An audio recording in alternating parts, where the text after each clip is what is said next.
Gather close by the flickering fire, where shadows dance and whispers conspire.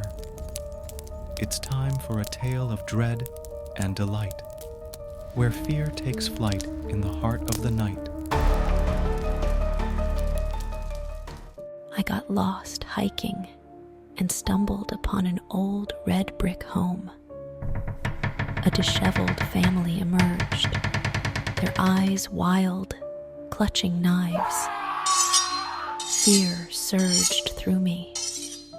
I ran, heart pounding, as they chased me through the dense forest as dusk emerged. Exhausted and desperate, I burst into a clearing on a road. Frantically, I put up my thumb to hitch a lift. A burly man in a beat-up truck pulled over. I scrambled in, relief washing over me. His silence was heavy, his gaze unsettling. As we drove, the unease grew. His eyes darted to the rearview mirror, and a chill ran down my spine. I decided to get out, but when I reached for the door handle, it wouldn't budge. Panic set in as I tugged at the lock, screaming. I looked at him, and his eyes met mine. The realization hit me like a punch to the gut. He was one of them.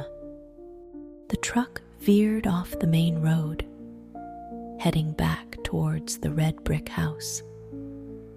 Trees blurred by as the nightmare deepened.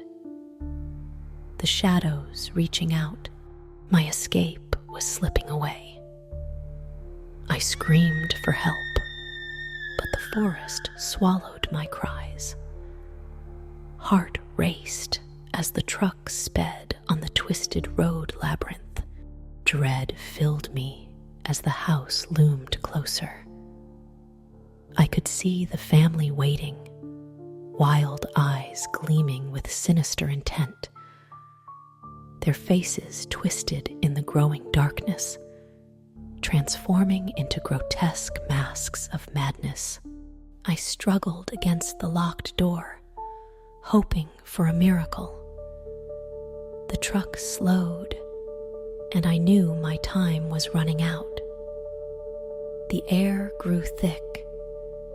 Desperation clawed at me as I banged on the windows. The burly man grinned, feeding off my fear. As the truck finally stopped, I braced myself for the worst. The nightmare was far from over, and my escape seemed impossible. The door swung open, and I was dragged out, my screams piercing the night as the forest watched in silent, eerie stillness. As one tale ends and silence reigns, let whispers rise and stoke the flames. In the heart of night, where shadows gleam, another story begins. It's Eerie Dream. Driving my rig late at night, I saw a young lady standing in the middle of the road. Swerving to avoid her, I stopped the truck, my heart racing. The night was silent, the air thick with tension. She asked for a ride to a nearby town, her voice carrying an old English accent.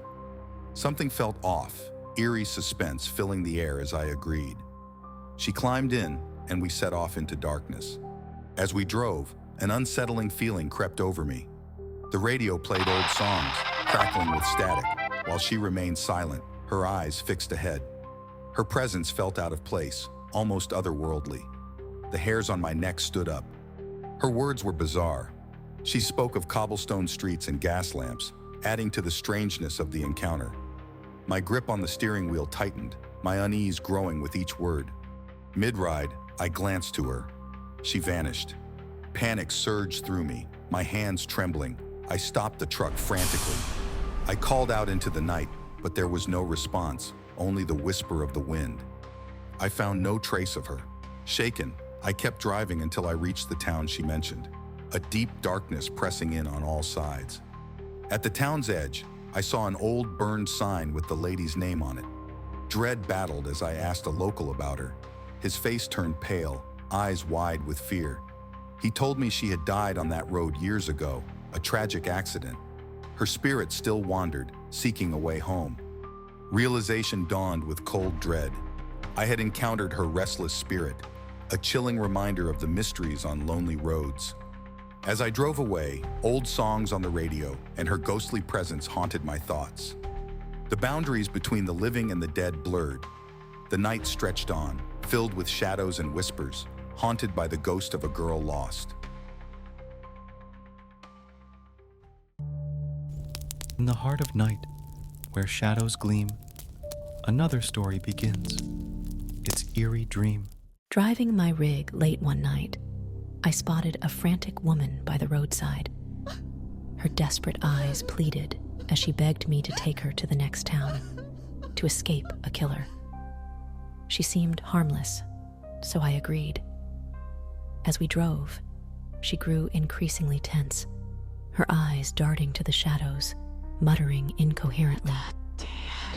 Her erratic behavior made me uneasy, but it was the way she started eyeing me that sent chills down my spine.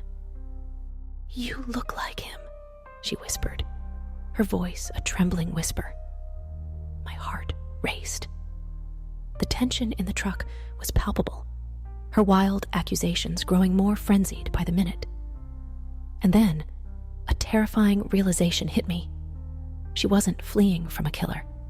She was out of her mind. The monster she feared was her creation. But as her paranoia escalated, it dawned on me. She wasn't the victim. She was the killer. Fear surged through me. I kept my eyes on the road, trying to appear calm. But inside, I was screaming. Suddenly, she lunged at me, her eyes gleaming with madness. We struggled, the truck swerving violently. My hands fought to control the wheel, but the truck tipped, skidding on its side with a deafening crash. Disoriented, I scrambled out, my body shaking with adrenaline. I didn't look back. I ran, the cold night air biting at my skin, desperate to escape the nightmare I picked up on that desolate road. As I stumbled through the darkness, every rustle of leaves and snap of a twig sent waves of panic through me. My mind raced with the horrific realization that she could be right behind me, ready to strike again. I glanced back once, and in the dim moonlight, I thought I saw her silhouette emerging from the wreck, a twisted grin on her face. I pushed myself harder, my breaths coming in ragged gasps. The distant glow of the town's lights was my only hope. As the embers fade and shadows grow, the night's secrets we now bestow. Until next time, when darkness claims, we'll gather again beside fiery flames.